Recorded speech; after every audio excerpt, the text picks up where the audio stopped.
Biden's propaganda secretary is on tour. Take a look, it's in my book. My boss was fit to serve some more. This woman calls herself an independent. What a load of lore. She's just bummed not all her buddies chose to finish Biden's chores. When she talks, I feel like Biden, since she's bringing out the snores. He was washed up long before we saw him snoozing on the shore. I have sympathy for cancer patients, not for rotten cores. And by that I mean these divas out here dancing for their scores. It's as if she's only even trying to keep her foot indoors to remind us all she's black and queer, like nothing seen before. Well, congratulations, but I won't just get down on all fours, at least have an independent thought before you try to roar. It's amazing how such surrogates can't seem to stand candor when it comes to stating obvious factoids we can't ignore, like how Biden was declining long before the debate floor, and how Democrats ran cover until nothing hid the sore. Then they swapped him out for Harris and pretended to adore, lost the race to save their face, and lectured us on what's in store. They're as fake as fiction, though they predict Trump will start some war. KJP is no exception. What's one more attention?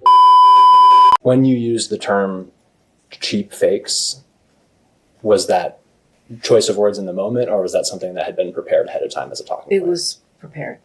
Did you or did anyone ever verify if the videos you were talking about were in fact cheap fakes? I believe so.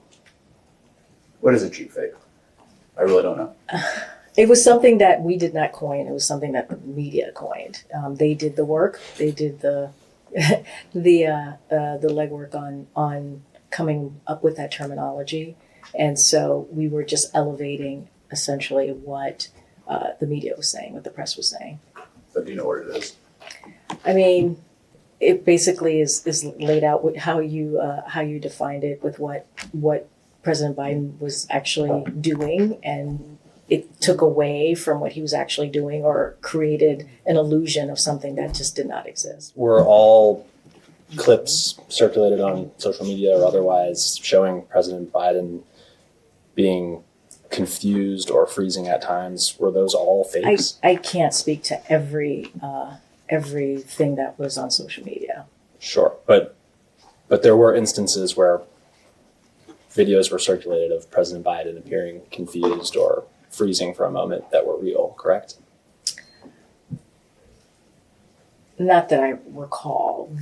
What we were trying to lift up was something that was very, very clear that what they were showing was not actually what was happening. Democrats, but an opposition party. This is the time to be an opposition party.